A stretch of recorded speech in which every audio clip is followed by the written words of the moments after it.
Boa tarde a todas, boa tarde a todos. Estamos aqui mais uma vez no nosso Távola de Fim de Tarde. Eu sou Regina Zappa e estou aqui com meus parceiros Miguel Paiva e Renato Aroeira. Boa tarde, Miguel. Boa tarde, gente. Boa tarde, Regina. Boa tarde, Aroeira. Tudo bem? Estamos aqui na correria, como sempre. Hoje eu reinstalei meu computador todo, foi um sufoco. Comecei ontem e terminei hoje, mas tudo bem, deu certo. Estamos aqui vivos, sãos e salvos. Nós, pelo menos. E Aroeira, dentro, na medida do impossível, está tudo bem? Está tudo bem, tudo normal. Sistemas funcionando, como se diz, positivo e operante. Positivo e operante, é bom. É isso mesmo. Linguagem do Estado policial, né? Exatamente. Então, vamos... Falando nisso, você viu que o Renan Calheiros elogiou o Bolsonaro, né? Disse que ele está acabando com o Estado policial brasileiro. Desmontando. Agora é o Estado milicial brasileiro. Quando a gente acha que não virá mais nada dali, vem sempre uma surpresa. Estado milicial brasileiro. Desmonta o policial para botar o milicial. Só um Mas, gente, vamos começar a ver as charges dessa semana, feitas pelo Miguel? Desculpa. Vamos lá. A gente tem muito assunto, como sempre. Teve o jantar do Maia com o Bolsonaro e com sei mais quem. O Aroeira fez aí um abraço de 2 que virou um abraço de 3. Entendeu? É um ménage à trois, como diz o Aroeira. Esse governo Na verdade, é um manejo à trois. É um manejo à trois, exatamente. Olha o nosso incendiário. O nosso incendiário. Hoje eu estou fazendo... 15 anos de idade, né? Acendendo pum na floresta amazônica. Esse é o... Vamos falar muito Brits. do nosso do Essa Trump charge também, devia chamar Brits. Tá aí o abraço de 3, é quase é um manejo à trois, exatamente. É quase pornográfico o governo. Entendeu? Eu diria que chega a ser pornográfico. Só não é porque é broxante, entendeu? Então, esse é o abraço de 2 e lá o Aroeira fez o abraço de 3. Mas... Essas são nossas instituições se abraçando e sendo tudo uma coisa só. E o nosso tema, né, Regina? O nosso tema esse é o nosso tema de hoje, que a gente vai falar sobre o conceito de lealdade que não existe para o nosso presidente. Não mesmo. E a gente vê que ele está sempre fazendo inimigos, né? Ele já traiu vários amigos, várias pessoas que eram muito leais a ele. A gente pode começar com Bebiano, que acabou tendo um ataque do coração. O próprio Moro, né, foi traído. A Joyce, que depois se revoltou contra ele, o Mandetta, que chegou a escrever um livro, agora eu não li ainda, não sei o conteúdo, mas deve ter muita coisa ali de ressentimento. Até a Sarah Winter. Já vi uma resenha. Né?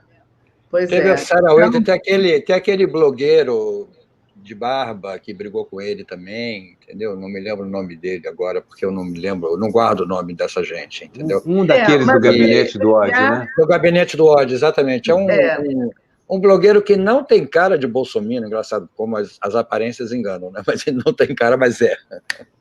Mas o Aroeira, o que você acha dessa mania de fazer inimigos do seu presidente? Essa é uma tendência, mas é que assim...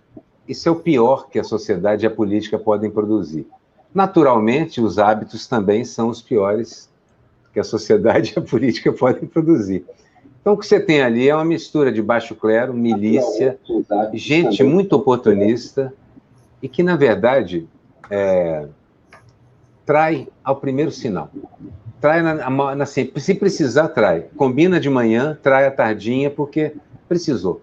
Especialmente o chefe deles, o mito, o Bolsonaro, que é um cara que, é engraçado, começa traindo, e é o ídolo deles, mas começa traindo a força, o exército, porque ele propõe um ato terrorista, ele propõe dinamitar instalações do exército, naquela famosa entrevista das páginas amarelas.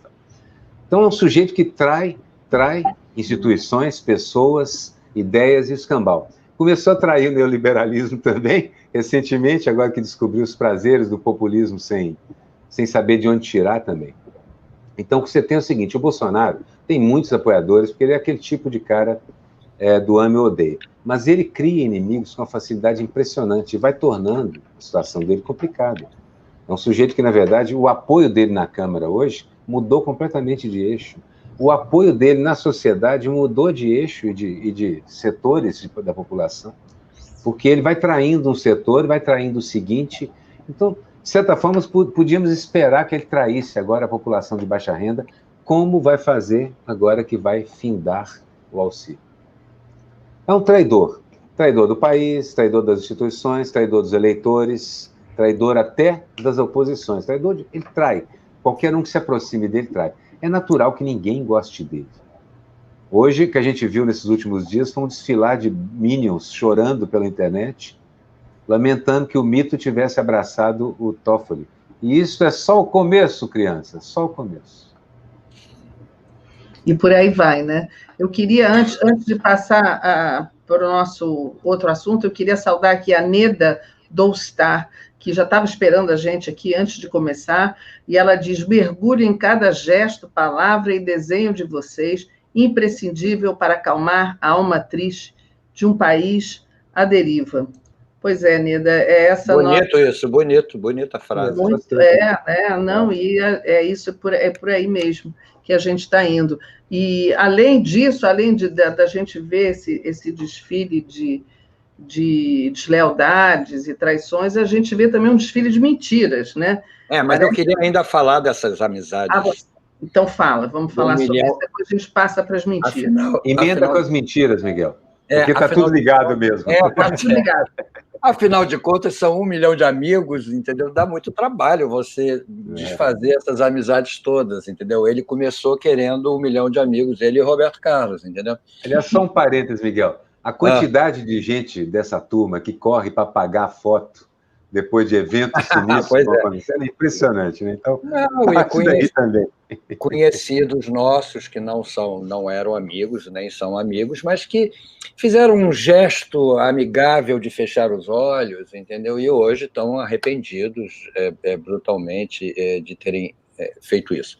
Mas essas amizades é engraçado, porque essa deslealdade é típica dessa turma. Quer dizer, como eles não têm, o Bolsonaro, principalmente, como ele não tem um propósito muito claro, quer dizer, foi de milico terrorista a neoliberal, de neoliberal a populista, e daqui a pouco ele tá beijando, como o Aroeira disse, é amigo de manhã, briga de tarde e dorme junto à noite, entendeu? Porque, na realidade, eles não têm o menor... Dorme com outro à noite.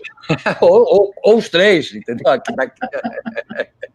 A questão é o seguinte, como eles não têm o menor pudor, a menor linha ideológica, é tudo uma grande zoeira em função de um propósito que agora anda até meio perdido, porque o Paulo Guedes ficou meio isolado, aí eles acabam fazendo uma reunião para tentar salvar esse neoliberalismo de qualquer forma, porque o que mantém o que mantém o propósito deles. Se cair o neoliberalismo do Paulo Guedes, o que vai sobrar? A anarquia do Bolsonaro e o populismo que ele gostou. Então é muito fácil ele sair brigando. Ele briga com a igreja evangélica, ele briga com o tio, ele briga com o parente, ele briga com o ex-apoiador, ele briga com todo mundo, porque na realidade falta um critério, falta uma lógica. Um dia ele tem uma reclamação de deslealdade de alguém pior do que ele.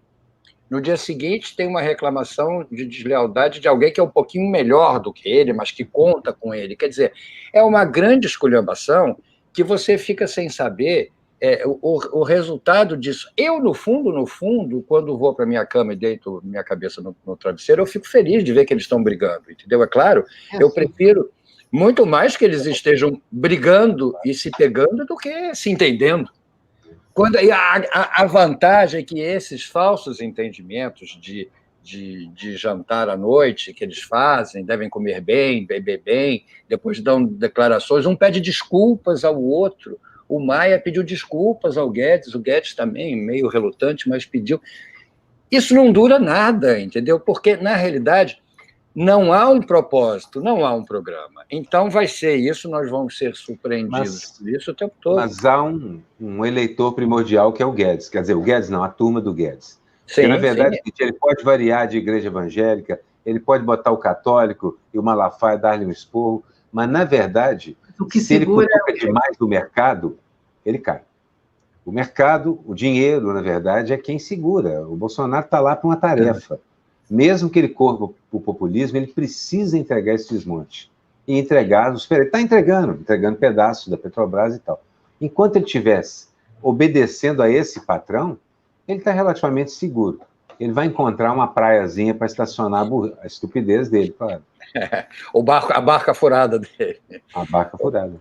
A questão é a seguinte, como eles não têm o menor pudor, né, eles não têm, mas a economia de mercado tem, eles têm um propósito, eles querem estabelecer critérios que não vão de acordo com essa momentânea satisfação que o Bolsonaro está tendo com a distribuição de dinheiro.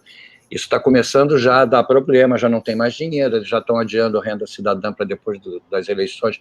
Dependendo do resultado das eleições, não vai ter nem mais renda cidadã, nem auxílio emergencial e nada. Não vai ter mais nada.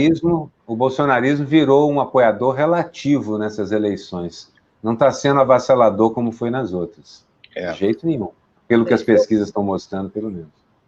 Então, eu acho que nós estamos em péssimas mãos e eu não acho que... Já adiantando o nosso tema do final do programa, o pessimismo começa a baixar aqui nessas nuvens cinzas aqui dentro de casa. Olha. Não. Eu estou dando spoiler, só estou adiantando. Miguel não aguenta, né? Ele tem que dar um spoiler. Né? Eu não aguento. Mas olha só,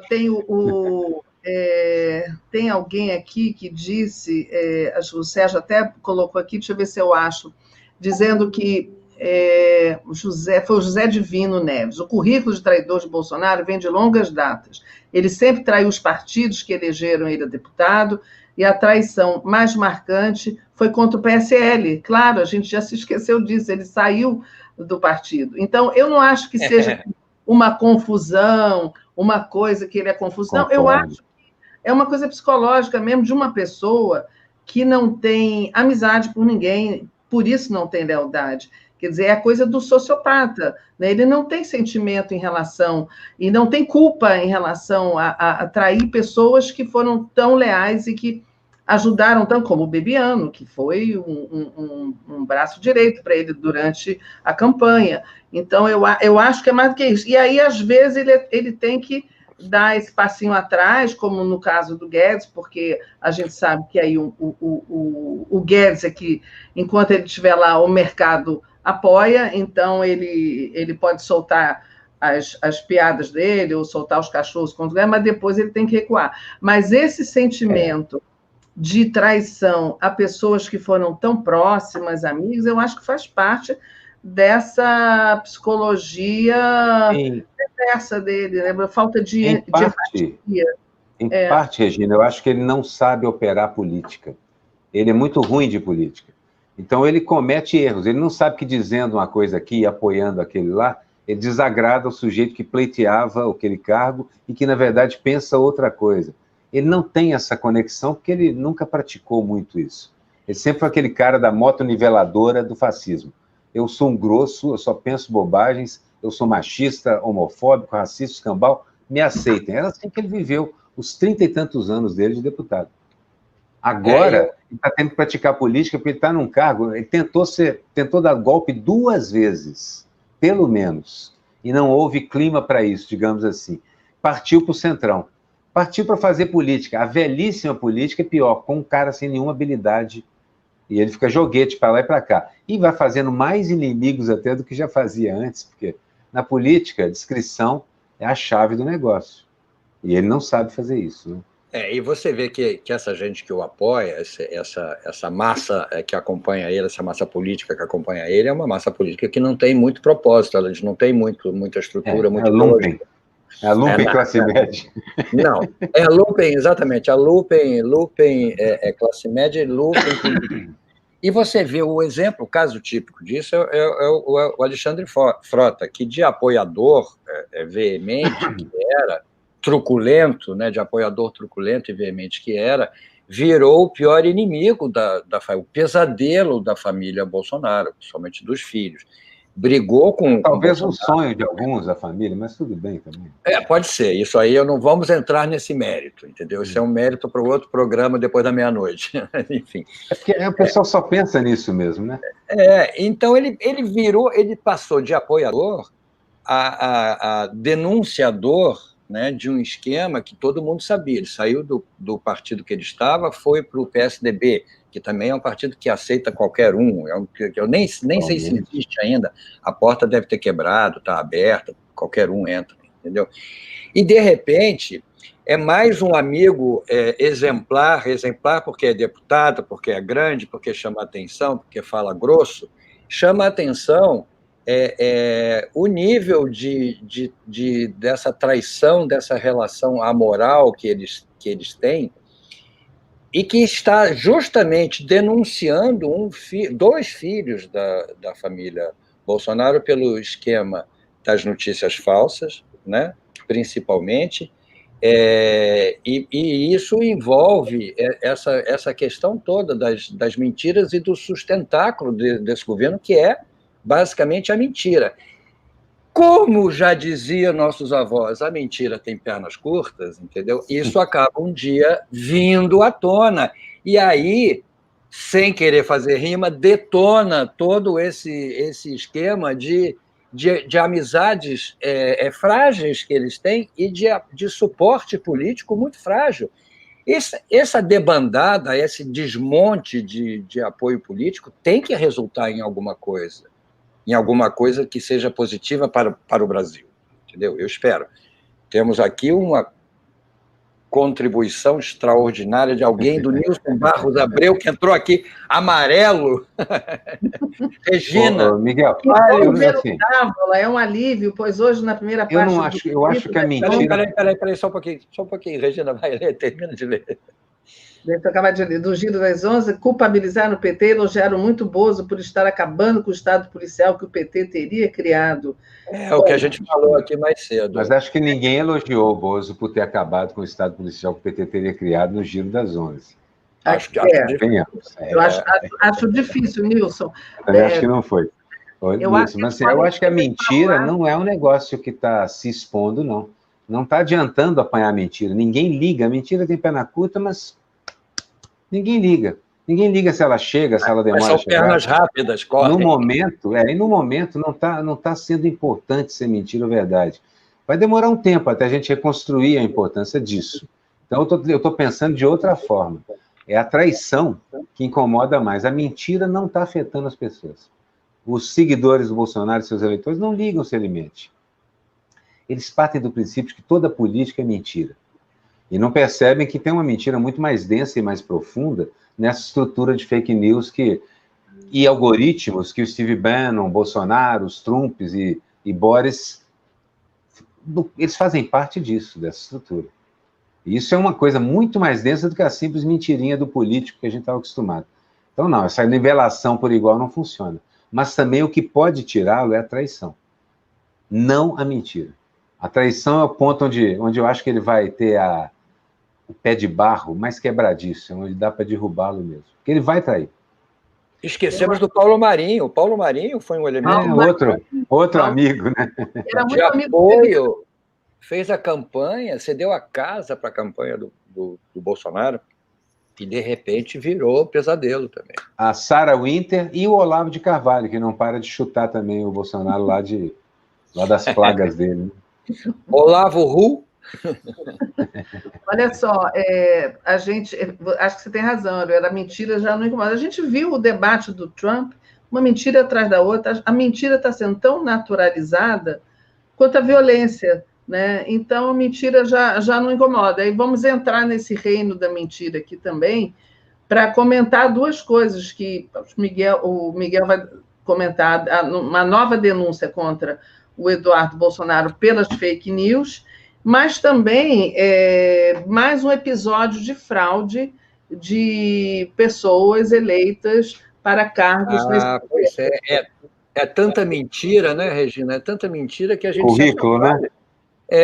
Mais um currículo, quando a gente achou que isso tinha acabado, que já era bandeiroso demais tinha aprendido, né? Aquele ministro que era para ser e não foi, entendeu? Agora vem um outro ministro, o ministro Supremo. Imagina, por mais que a gente tenha críticas ao Supremo Tribunal Federal e aos ministros, imagina a saia justa de ter que receber esse ministro lá, o Cássio, que também é uma figura contraditória, tem gente que elogia, tem gente que... Já receberam o Alexandre de Moraes? Pois é, mas o Alexandre de Moraes até se revelou depois uma figura com um pouco que entra mais... lá, fica diferente. O Bolsonaro já aprendeu uma lição também. Uma pessoa com um pouco mais de dignidade, entendeu? Do que eu. Agora, esse Cássio, eu não vejo aonde ele possa melhorar, mas, enfim, em todo caso, essa questão dos currículos, ele vem dizer que foi um erro de tradução e que nisso aqui eles sempre inventam uma desculpa, mas não pode Mas o Alexandre de Moraes, eu acho que nem teve isso, não teve nenhuma discussão a respeito do currículo dele, né? Só dizendo que ele era amigo dele. Ele até negou partes do currículo. Pois é, exatamente. Mas, exatamente, não queria ser envolvido com certas coisas. Tem parte do currículo que ele não quer que ninguém saiba. Exatamente. Não, isso aí não, esquece. O outro, esse Cássio, entendeu? Ele não entendo isso. Como é que escolhe ele? E ele ainda tem inimizades, mais à direita ainda, entendeu? Tem gente lá à direita, super à direita, que achou ruim a indicação dele. Então é tudo muito estranho, baseado numa... Chega lá, muda, viu, Miguel? Total de... O cara chega lá e descobre que tem poder de verdade. E passa vergonha tem poder de verdade. Sei lá, passa vergonha. Você vê que não foi tão fácil levar um sargento, um soldado e um cabo para fechar o Supremo como eles pensaram. Teve que levar um juiz. Pode ser que teve que levar um soldado, um general, instalar ele lá dentro e conversar muita vaselina, muita manteiga. Não é assim, não. Na verdade, tem que adoçar. O Supremo tem poder, e é por isso que eu acho que eles chegam lá e mudam. Eles passam a trabalhar com os próprios feudos. Aquilo é uma espécie de comunidade feudal. Todos têm muito poder. Porque o Supremo, na realidade, é o último símbolo nessa escala, né, de democracia. Se você elimina... É um poder real. Se você elimina... Tem um presidente, 500 e tantos deputados, ali tem 11 juízes. Se você parar e pensar, é muito poder concentrado também. Então o cara chega lá, sobe a cabeça, dá pontapé em quem levou, inclusive. Normalmente faz isso, dá pontapé em quem levou. Teve vários casos de juízes ministros que foram indicados pelo Lula, pela Dilma, que acabaram se voltando contra eles. Quer dizer, então não existe muito, na tradição do Supremo, não existe esse troco que tem que dar, entendeu? Há um certo posicionamento, mas troco mesmo não dá, porque são 11. É muito difícil, realmente, você passar o seu... Gostaria só de lembrar uma coisa, são 11, mas não são uma instituição da população brasileira.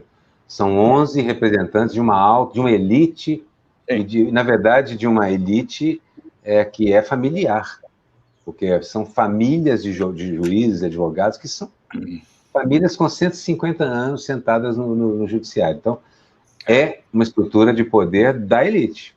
É por isso que ela raramente nos agrada, né? As decisões são sempre um chute no queixo, mas no geral, é melhor ter 3 poderes do que só ter um. Porque com um só ferrou a ditadura, que é o que o Bolsonaro mais gostaria. Olha só. Ele não fecha muito com essa história de democracia. 3 poderes de democracia. Não é 3 poderes, mas imagina, 3, 1 já é complicado, imagina 3. Rousseau, putz. Pois é. Olha só, a Marilene Camilo respondeu aqui ao Nilson, dizendo que ela ouviu o Giro das 11, e não foi elogio, não, foi uma análise que o PT talvez tenha sido muito democrático com as questões das escolhas para as instituições da justiça, foi o que ela entendeu, e não que foi um ataque ao PT, né? A gente também estava achando meio estranho. Mas eu queria só acrescentar aqui, para quem não sabe, que uma das coisas que o Cássio, né, o juiz, apresentou no currículo era um pós-doutorado na Espanha, numa universidade espanhola, e a universidade já respondeu, dizendo que ele passou apenas 5 dias fazendo um curso, 5, 6 dias fazendo um curso que não era pós-doutorado, e aí ele disse que foi uma questão de interpretação ou de, enfim, de mal entendido, né? Foi depois do doutorado, então é pós-doutorado. Pois é, foi depois, então ele diz que foi um erro de tradução, entendeu? Mas, enfim. Agora, 5 dias na Espanha... Foi um erro de caráter. 5 dias na Espanha, gente, isso aí é uma férias, holiday in, entendeu? Porra, maravilha, qualquer um faz esse pós-doutorado. Quero fazer pós-doutorado na Espanha também. Exatamente. É isso aí, mas já que a gente está falando de justiça, eu vi uma notícia hoje, não sei se vocês viram também, sobre a Grécia, deixa eu ver até aqui os detalhes, que é o seguinte, a justiça grega, finalmente, depois de um tempo, parece que houve um homicídio em setembro, que partiu de um membro do partido Golden Dawn, que é um partido de extrema-direita na Grécia, de um cara desse partido, que é um partido neonazista, e que matou um rapper antifascista. E foi um crime que foi filmado, que todo mundo viu, que o cara até antes, ele deu 2 facadas, o cara antes de morrer apontou, e finalmente hoje esse cara foi preso, mas não só isso, a justiça condenou todo o partido neonazista, o Golden Dawn, e olha que tinha 18 deputados eleitos em 2012, que já estavam no parlamento, então condenou todos, baniu o partido, e os deputados perderam o assento, não só perderam, como foram presos, 18 presos, e o partido condenado por ser uma organização criminosa. E houve uma grande celebração nas ruas por conta disso, então dá uma certa esperança, né, de justiça num caso desse, porque a justiça conseguiu tirar os caras do parlamento por terem criado uma organização criminosa e miliciana. Então, esse partido agora, esses caras estão presos, provavelmente vão ficar uns 10 anos, não vão poder se reeleger, e eu acho que o partido aí vai minguar. Um partido declaradamente neonazista. A democracia é frágil, Regina, e ela precisa ser firme com os poucos instrumentos que ela tem. É organização criminosa, propõe o fim da democracia justamente, então ela não pode atuar dentro dos limites da democracia. Não pode funcionar. Começa a praticar violência como ferramenta de política, crime. Crime tem que ser julgado exemplar a decisão. Eu sou muito grilado com a proibição de partidos em geral, mas um partido que se tornou fora da lei acaba tendo que ser proibido. Eles que se organizem de outra forma, a direita que se organize de outra forma, com outros métodos também, né? Eu me lembro de 2 fatos interessantes. Você vê, a Grécia também teve um regime de exceção durante anos, fortíssimo. Então tem essa tradição. A Argentina e o Uruguai foram 2 dos países que puniram os ditadores, que puniram os militares, foram em cana, tem gente em cana até hoje, entendeu? E isso evita muito esse tipo de... A Grécia foi dúbio. O negócio foi dúbio na Grécia. Mas eu me lembro de um fato de pouco tempo atrás, da Alemanha, que uma pessoa sentada num bar ou numa varanda, não me lembro agora, saudou pessoas que estavam se manifestando com um gesto nazista. E essa pessoa, 15 minutos depois, foi presa. A polícia foi lá e prendeu o cara, porque é proibido. É proibido. A extrema-direita alemã está sofrendo um recuo, por causa da ação da Merkel, inclusive. Eu tenho lido muito artigo falando isso. Exatamente. Então, essas coisas têm que ser exemplares. Eu falo isso porque eu assisti essa semana no festival É Tudo Verdade, um documentário da Carol Benjamin. A Carol Benjamin é filha do César Benjamin, um ex-preso político. Ele foi preso aos 15 anos. Do Cid. Sobrinha do Cid. Irmão do Cid. Ela é sobrinha do Cid. Ela é sobrinha. Ele é irmão do Cid. O Cid foi exilado, saiu naqueles dos exilados que foram libertados com sequestro do embaixador americano. O Cezinha ficou 3 anos e meio incomunicável. Foi preso menor de idade. com 15 anos, foi embora, e a Iramaia Benjamin, que é a mãe dele, foi uma pessoa extraordinária, fez uma luta enorme para a soltura dele. Era uma dona de casa, né? Ela era uma dona de casa. Envolveu a Anistia Internacional, tudo mais. E eu me lembro que a Carol colocou o filme é lindo, o filme é muito importante quando entrar em cartaz, vocês têm que ver, chama-se Devo uma Carta sobre o Brasil. Estou te devendo uma carta. Estou te devendo uma carta sobre o Brasil. E tem uma hora que ela mostra o voto do Bolsonaro no impeachment da Dilma. Sempre bom relembrar isso. Ele fazendo uma homenagem ao torturador Brilhante Ustra. Ele devia ter saído dali do Congresso brasileiro, baseado na lei, e ter sido preso. Isso um país democrático faria. Faria. Ele estaria preso. Ele teria preso, processado, ou pelo menos aprenderia a lição de não falar mais nisso, porque ele seria preso novamente, entendeu? Mas o cara que já tem um histórico de terrorista e faz uma homenagem a um torturador, claro, sem dúvida alguma, um torturador denunciado por todo mundo e que torturou a Dilma, que estava sendo empichada naquele dia, esse cara tinha que ter saído de lá preso. Independente das posições. Ele Exatamente. E as pessoas fecharam os olhos para isso, elegeram este homem presidente da República. Mas o Bolsonaro, estamos pagando hoje o preço. Mas o Exército foi a primeira instituição a fechar os olhos para o que o Bolsonaro estava fazendo. Exatamente. O próprio Exército, a instituição aceitou aquilo. O Exército sabia quem era, sabia que ele era um problema, e assim mesmo o manteve, promoveu com a dispensa em vez de dispensa desonrosa e tudo mais, não, promoveu, etc. Bom, então a gente sabe que de volta, eu vi um comentário de um leitor, de um assistente aí, dizendo que o PT, comentando o programa do Giro das Onze, que o PT foi frágil, não escolheu bem os juízes do Supremo, e eu insisto que não é um problema do PT. É impossível, praticamente, no meio judiciário brasileiro, escolher juízes que vão se comportar como defensores da população, ou pelo menos levar a Constituição Cidadã, que foi uma Constituição defensora, ao pé da letra. Eles não fazem isso. Eles estão lá para outras coisas, são representantes de outro lugar. Mesma coisa com o Congresso. Enquanto a gente não tiver um monte de mulheres negras no Congresso, no Supremo Tribunal, estou dando um exemplo, você sabe que não representa a população brasileira. É isso, simples assim. Então, a gente parte disso. Não espero grande coisa. Meu ponto sempre foi, essas instituições têm que ser pressionadas pelas próprias classes médias.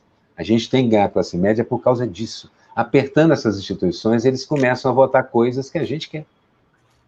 É simples também nesse sentido. Fora isso, o cara vai chegar lá extremamente católico e vai começar a votar por razões diferentes da que foi colocado. O próximo que ele puser também, o extremamente evangélico. Olha só o que o Rogério está dizendo. O Rogério está dizendo, e o que dizer dos tais cristãos que votaram num cara que fazia apologia da... Eu sempre pensei isso, gente, as pessoas vão à missa e falam depois na manifestação, a ditadura devia ter matado, não sou torturado, e vão à missa e vão ao culto.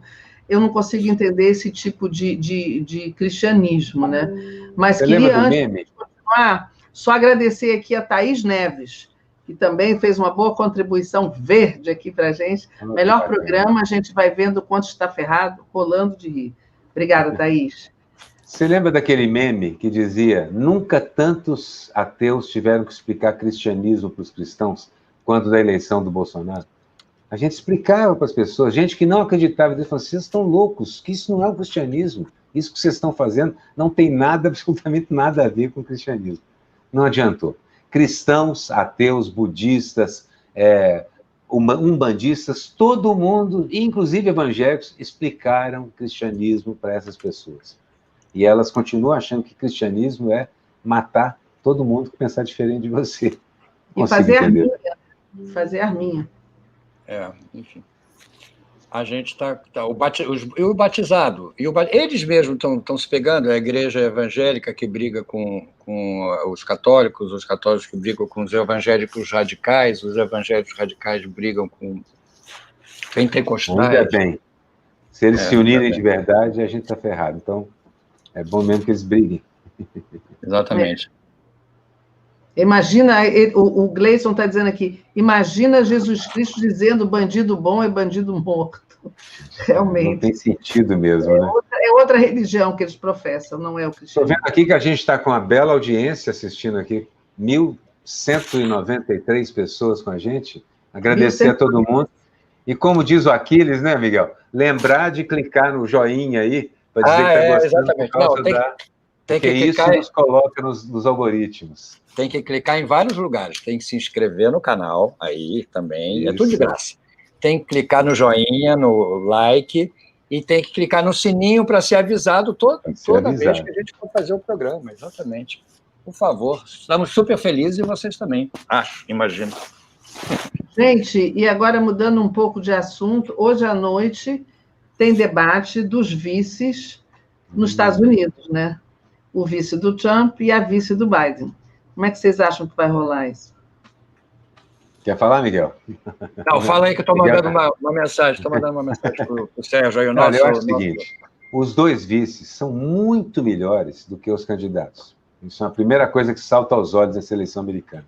A segunda, que é o fato de que essa eleição é muito importante para a gente, é na capital.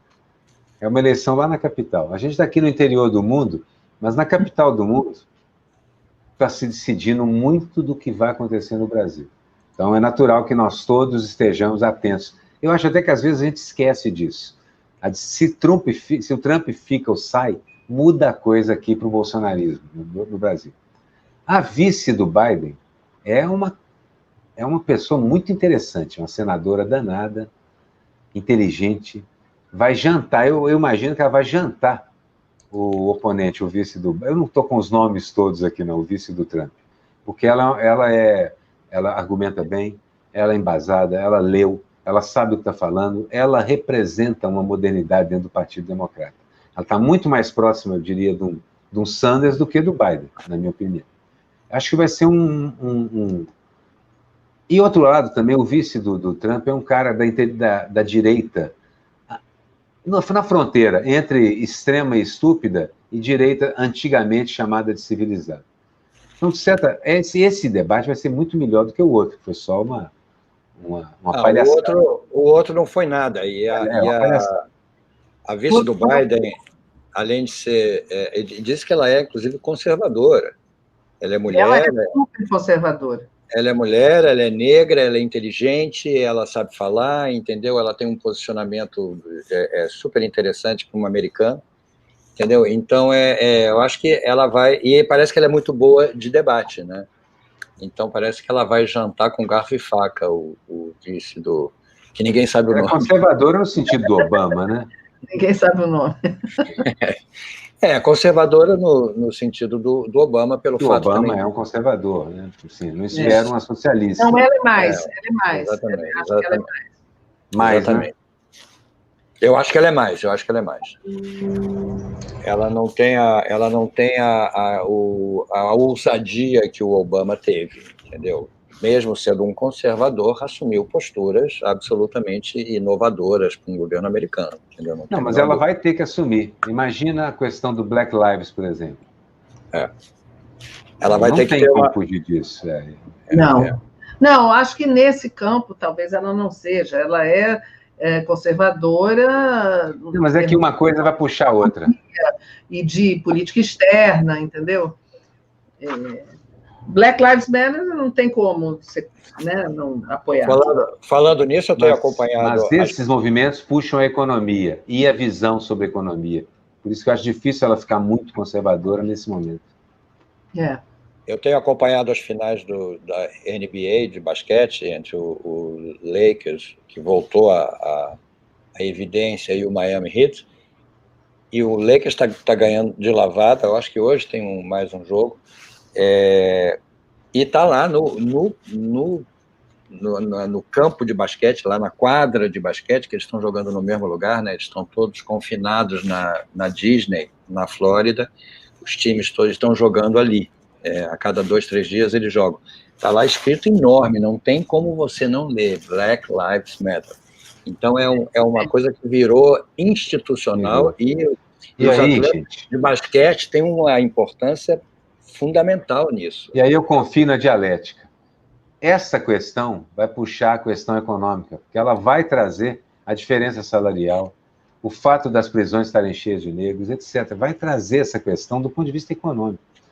Vai trazer a questão do próprio Obamacare.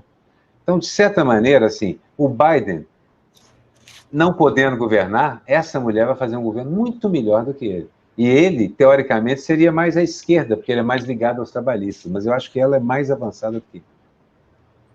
Eu acho que nenhum dos dois são muito à esquerda, não, mas porque isso é meio difícil, né? Agora, em termos de pensamento social, acho que Obama talvez fosse mais, enfim, os democratas sempre foram piores em termos de política externa, né? Então, em termos de guerras e a relação com a América Latina, eles são mais protecionistas.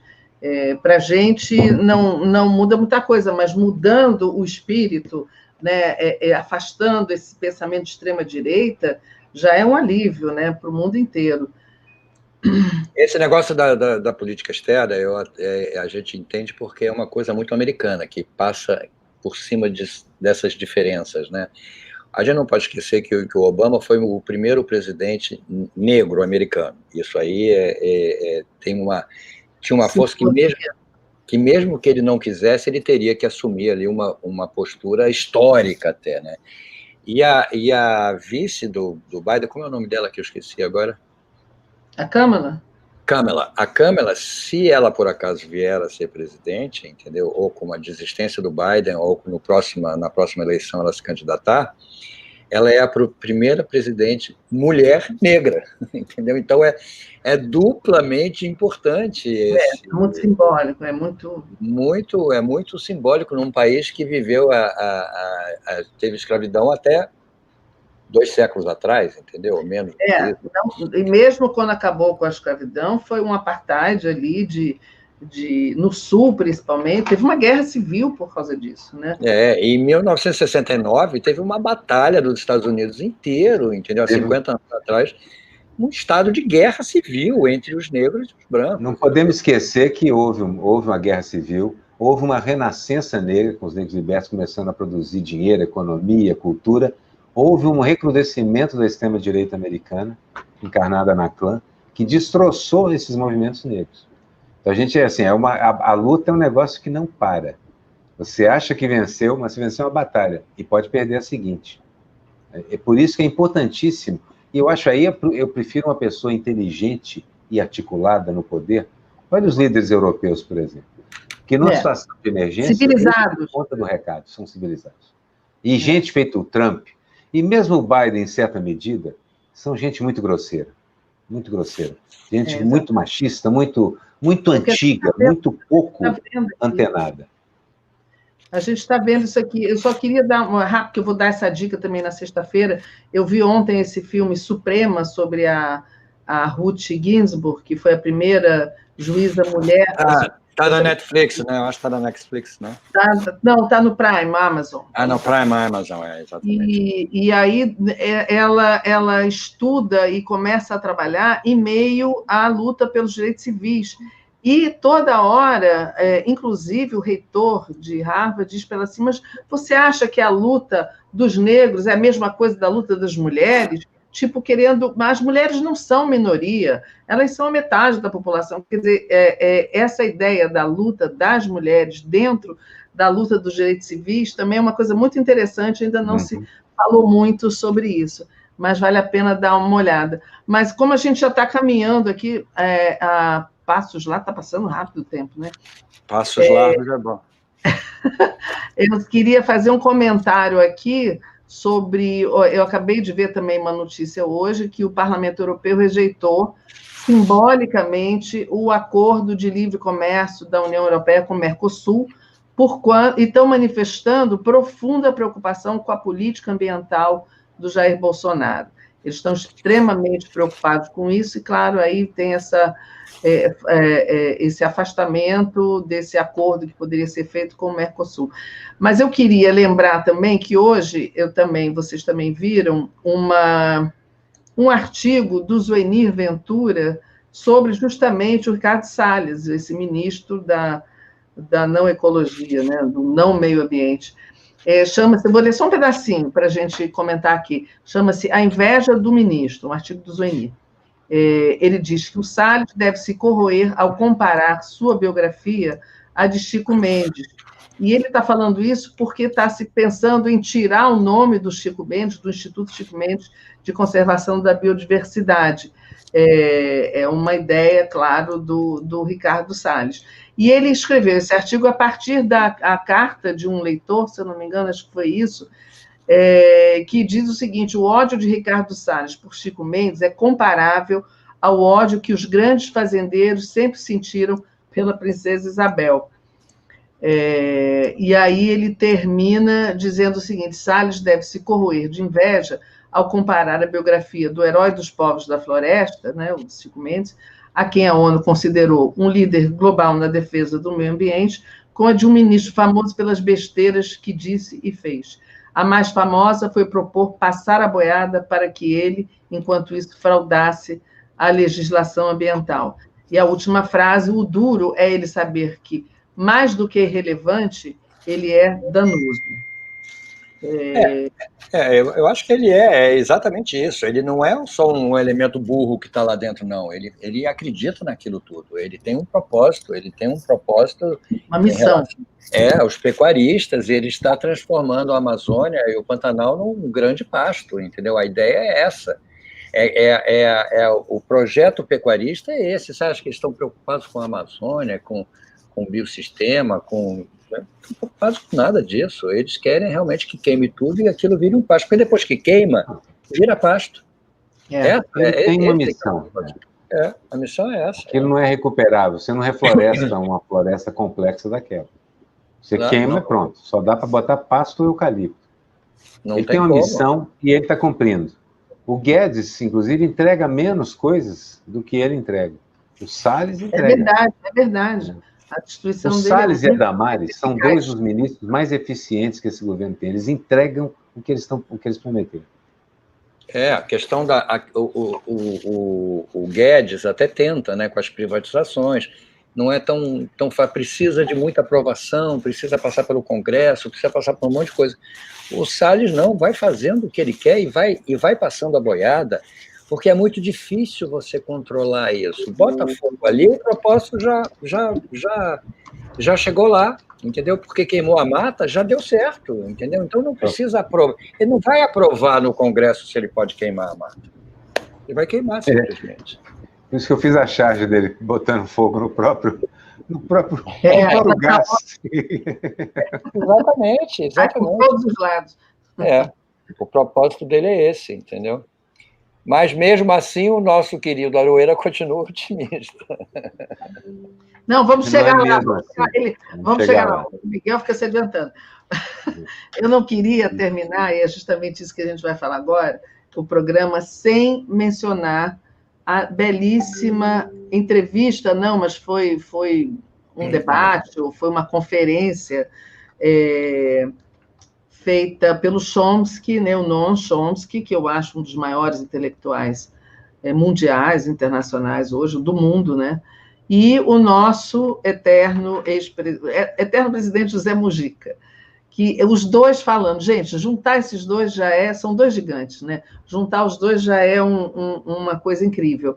Mas a fala deles foi muito parecida, o Aroeira depois vai comentar também, porque acho que ele também viu, e o Chomsky, por exemplo, os dois falam nisso, sobre para onde a gente está indo com esse consumismo desenfreado, empurrado pelo neoliberalismo, por esse capitalismo selvagem que a gente está vivendo, quer dizer, só se pensa nos interesses das elites, no dinheiro, acumular e consumir é o principal nessa sociedade, e acho que um dos dois, não sei se foi o Mujica, diz, não sabe se vamos sobreviver como homo sapiens, né?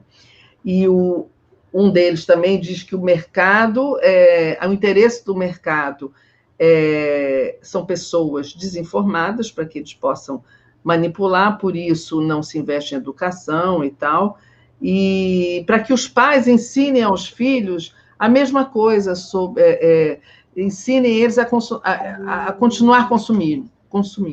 E o que eles pedem é o seguinte: ensinem as próximas gerações, que isso aí vai acabar com a gente, vai acabar com o planeta. Agora, o mais bonito que eu achei foi quando Mujica diz o seguinte: nós temos que recuperar, ou ter, porque talvez nunca tivemos, o tempo humano e liberdade para cultivar os afetos, que é o que seria mais importante do ponto de vista dele. Bonito, né? Bonito, muito bonito. Muito bonito. Você viu, Aroeira, o debate?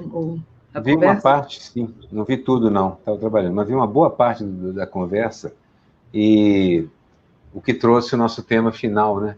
Eu percebi que os meus dois sábios, que eu peripateticamente acompanho pelo mundo, aonde eles vão, eu estou lá vindo, prestando atenção no que eles dizem, estão pessimistas. Estão pessimistas. Eu acredito que, assim, é um pessimismo de alerta, naquele sentido, gente, se tal coisa acontece. Então, estão dando um alerta, estão avisando. Se continuarmos esse rumo, etc. Em parte, é o pessimismo da idade. São duas pessoas que passaram a vida militando na mesma direção. Toda a vida deles é dedicada à transformação do mundo. E eles olham em volta, e embora o mundo esteja muito diferente, as transformações nem de longe foram nas direções que eles esperavam. Dá um certo desânimo. Mas a certeza de que não vão ver o final desse capítulo. Nós estamos vivendo um capítulo tenso da história da humanidade, da história da luta de classes, que vai demorar um tempo. E aí entro eu com o meu otimismo. Eu estou chegando, vou chegar na idade deles com muito otimismo, vou chegar na idade deles e tal.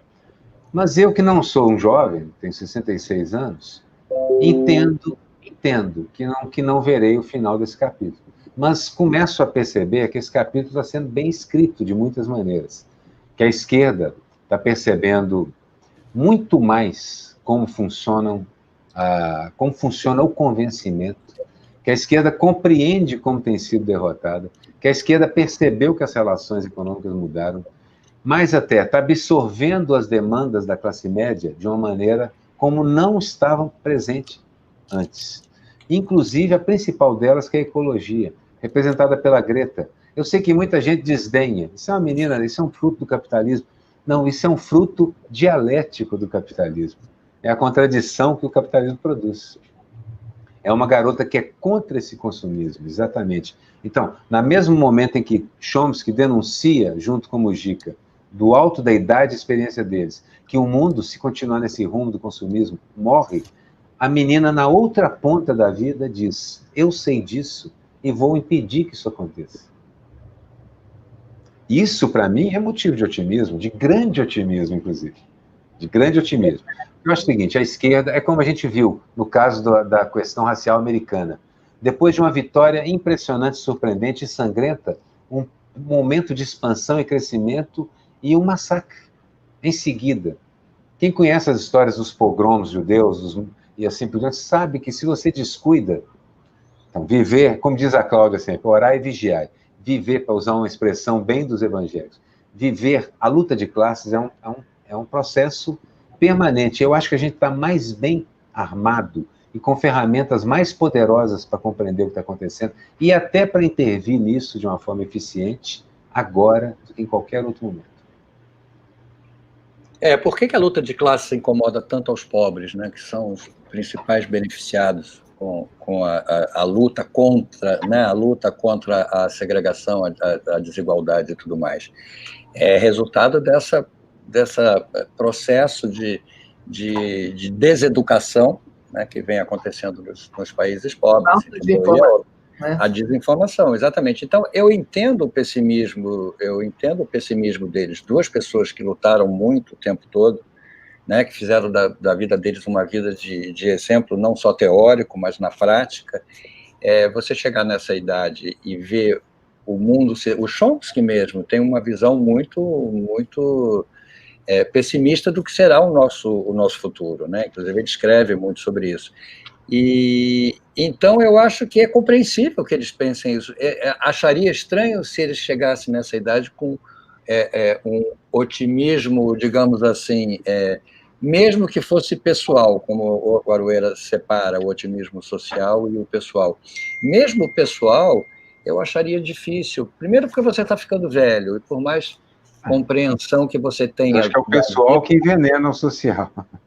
Pois é, exatamente. Ele começa a contaminar e você não vê mais tempo sobrando para que as transformações aconteçam a ponto de voltar a te transformar numa pessoa feliz, entendeu? Então é triste. É triste porque é muito simbólico isso. É simbólico do que a gente está vendo. Eles não estão dizendo isso em contradição a um momento mundial em que está tudo indo bem. Não, eles estão dizendo isso num momento mundial em que está tudo indo mal.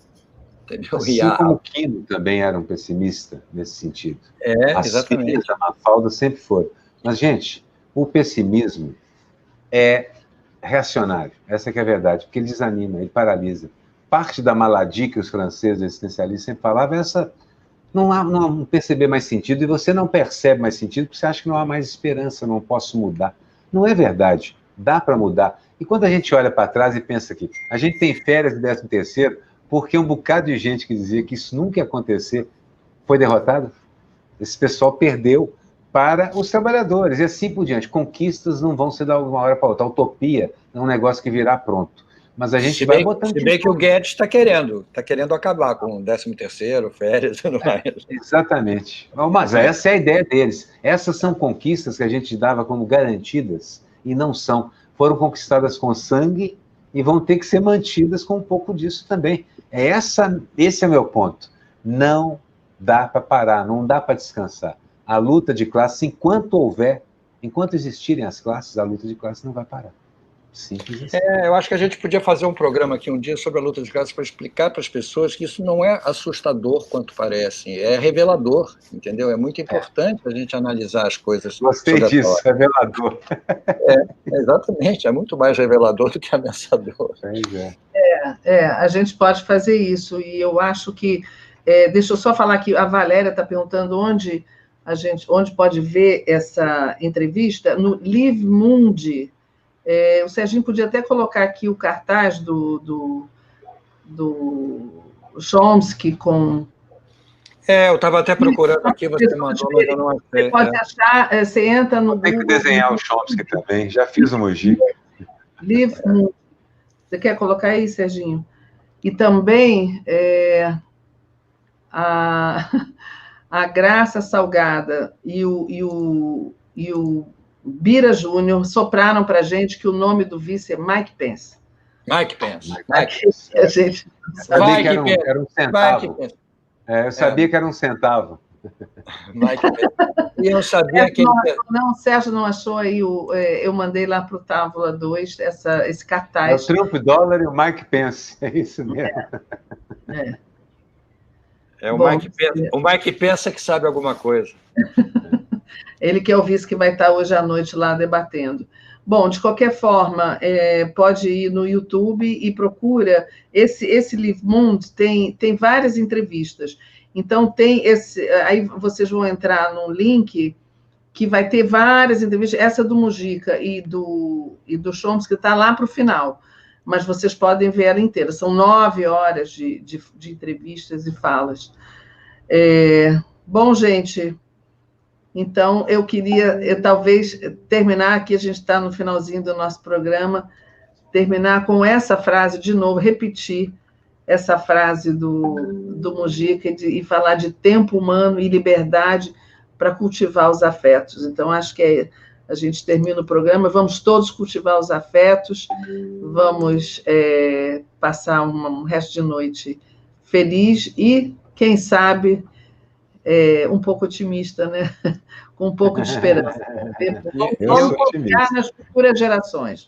E eu queria sugerir, para terminar... Eu não sou naif não, viu, Miguel? Eu sou otimista com razão. Jamais diria isso, imagina.